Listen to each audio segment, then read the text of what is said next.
Good morning to all of you. जैसा कि हम लोग पिछले लेक्चर्स में देखे थे introduction video sequence and series का, जिसमें हम लोग चर्चा किए थे सीक्वेंस क्या होता है, फिर सीक्वेंस कितने प्रकार के होते हैं, फिर देखे थे सीरीज क्या होता है, फिर series on the basis of length कितने प्रकार का होता है, फिर देखे थे series on the basis of property कितने प्रकार का होता है। तो जो on the basis of property में सीरीज था वो 3 प्रकार का था, arithmetic series, geometric series and harmonic series. तो उसमें हम लोग पहला सीरीज आज देखेंगे अर्थमेटिक सीरीज से, देखेंगे अर्थमेटिक सीक्वेंस होता क्या है। तो जो बच्चे क्लास 10 पास किए होंगे उनके सिलेबस में अर्थमेटिक सीक्वेंस रहता है, तो उन्हें पता होगा अर्थमेटिक सीक्वेंस होता क्या है। तो वह ऐसा सीक्वेंस जिसका किसी भी लगातार 2 टर्मों का अगर डिफरेंस कांस्टेंट हो या सेम हो, मतलब बराबर हो, तब वो ऐसा सीक्वेंस अर्थमेटिक सीक्वेंस कहलाता है। जैसे मान लीजिए आपको हम एग्जाम्पल देता हूँ। जैसे मान लीजिए 4, 8, 12, 16, 20, मान लीजिए ऐसा कोई सीक्वेंस है। तो इन देखिए, तो इन दोनों का जो लगातार टर्म यही तो है, सब लगातार टर्म तो ही है। तो इन दोनों का बीच का गैप कितना है? 4। फिर इन दोनों का बीच का गैप 4, इन दोनों का भी बीच का गैप क्या है? 4 ही है। तो देखिए क्या ये इन दोनों का डिफरेंस सबका क्या है? कांस्टेंट है, कांस्टेंट है हमारा। तभी हमारा सीक्वेंस कैसा सीक्वेंस होगा? तब हमारा यह सीक्वेंस अर्थमेटिक सीक्वेंस होगा। तो फर्स्ट ऑफ ऑल हम लोग डिफिनीसन देख लेते हैं अर्थमेटिक सीक्वेंस का, उसके बाद कुछ एग्जाम्पल्स देखते हैं। इसे देखिए, when the difference of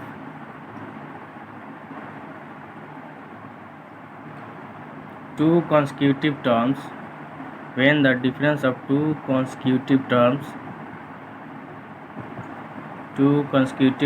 of any sequence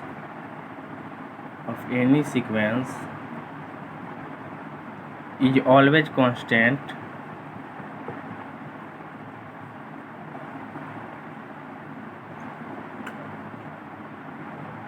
या इसी को बोल सकते हैं सेम, then the sequence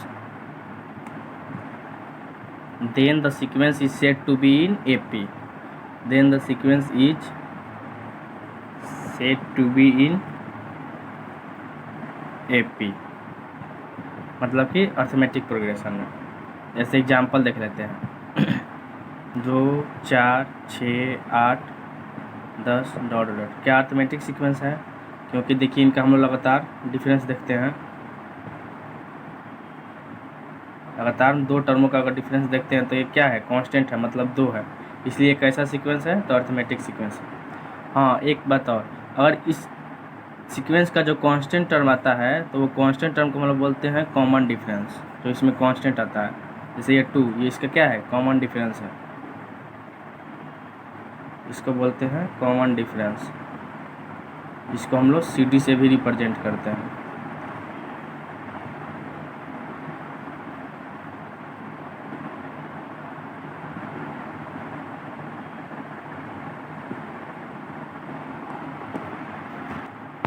जैसा कि मान लीजिए दिया है हमारे पास कि मान लीजिए A1, A2, A3, A4, A5 dot dot dot, मान लीजिए AN, इसके पीछे क्या रहा होगा? AN-1 रहा होगा। ये सब किस में है? अगर AP में है तो इनके लगातार टर्म का डिफरेंस क्या हो जाएगा? मान लीजिए A2 - A1 is equal to A3 - A2 is equal to A4 - A3 is equal to A5 - A4 बराबर एक समय पर क्या आएगा? AN-1। ये सब क्या होंगे? कांस्टेंट होंगे या सेम होंगे। इसी कांस्टेंट को हम लोग क्या बोलेंगे? AP का कॉमन डिफरेंस। AP का कॉमन डिफरेंस, जिसको हम लोग CD से रिप्रेजेंट करेंगे। अब हम लोग देखेंगे AP का n टर्म का। n टर्म क्या होता है, मतलब nth टर्म ऑफ AP क्या होता है। इस वीडियो में हम लोग सिर्फ कॉन्सेप्ट देखेंगे AP का, आगे वाले वीडियो में हम लोग छोटे लेवल से क्वेश्चन स्टार्ट करेंगे। यहाँ पे देखिए nth term of AP, nth term of an AP। तो सबसे पहले हम इसमें कुछ मानेंगे, क्या? फर्स्ट टर्म मानेंगे और कॉमन डिफरेंस मानेंगे। तो मान लेते हैं let the first term be A and common difference भी डी, कॉमन डिफरेंस भी डी। ठीक, तो मान लिया हमारा क्या T1 पहला टर्म ये के बराबर हो जाएगा, T2 क्या हो जाएगा a प्लस डी हो जाएगा, T3 क्या हो जाएगा a प्लस 2d हो जाएगा, T4 क्या हो जाएगा a प्लस 3d। इसी तरह अगर Tn पर चर्चा किया जाए तो ये क्या हो जाएगा, इसका हम लोग तो निकालना ही है। देखिए इसको क्या लिख सकते हैं, देखिए यहाँ पे हम लोग a क्या है फर्स्ट टर्म है, a प्लस डी क्या है सेकेंड टर्म है, a प्लस 2d क्या है थर्ड टर्म है, a प्लस 3d क्या है फोर्थ टर्म है। मतलब कि इन दोनों का बीच का डिफरेंस कितना है d, किसी भी लगातार दो टर्म का इसका डिफरेंस क्या है d, यही कॉमन डिफरेंस है। इसी को तो ऐड करेंगे तो आगे वाला टर्म मिलता जाएगा।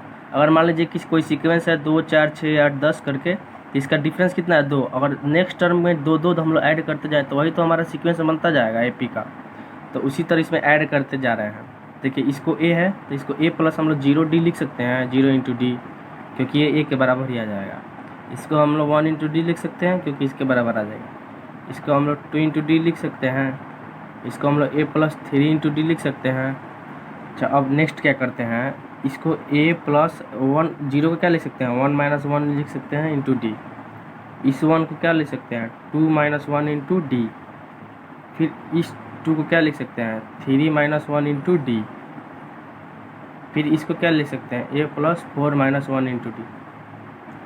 अब ज़रा गौर कीजिए कि किसी भी ये टर्म है फर्स्ट टर्म या सेकंड टर्म, थर्ड टर्म या फोर्थ टर्म या 5 टर्म जो भी है, इसमें क्या हो रहा है, जैसे सेकंड टर्म है तो क्या कर रहे हैं a प्लस 2 माइनस 1, मतलब कि जो टर्म आ रहा है उसमें से a घटाकर फिर d से मल्टीप्लाई कर रहा है, आगे a फर्स्ट टर्म ऐड कर रहा है।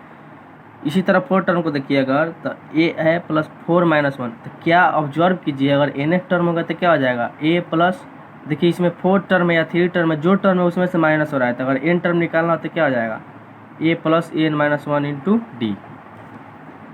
तो देखिए हम लोग क्या नहीं मिला हम लोग का रिजल्ट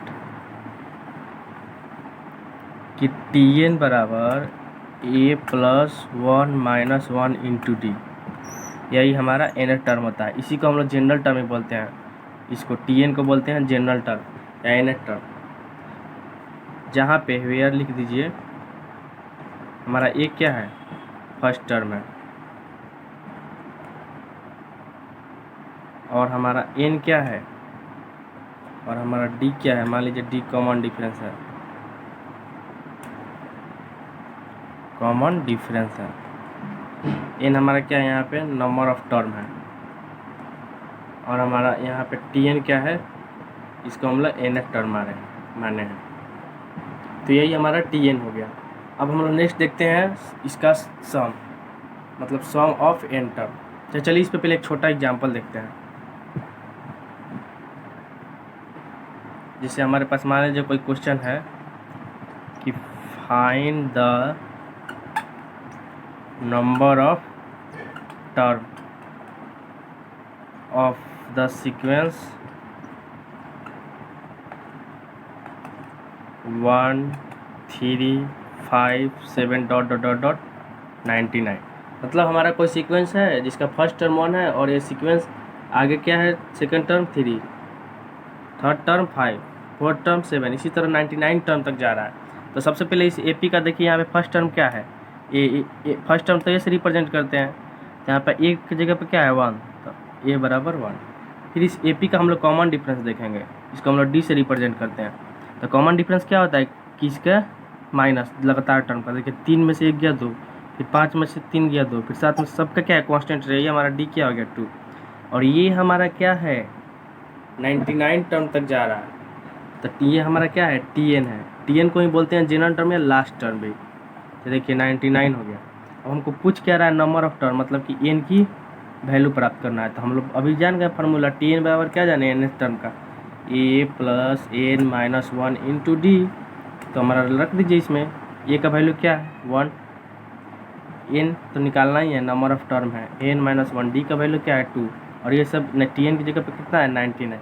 सॉल्व कर दीजिए तो देखिए ये इधर आ जाएगा तो कितना हो जाएगा 99 minus 1 98 is equal to n minus 1 into 2। अब देखिए ये मल्टीप्लाई में इधर आएगा तो डिवाइड में, तो ये n माइनस 1 बराबर कितना हो जाएगा 98/2।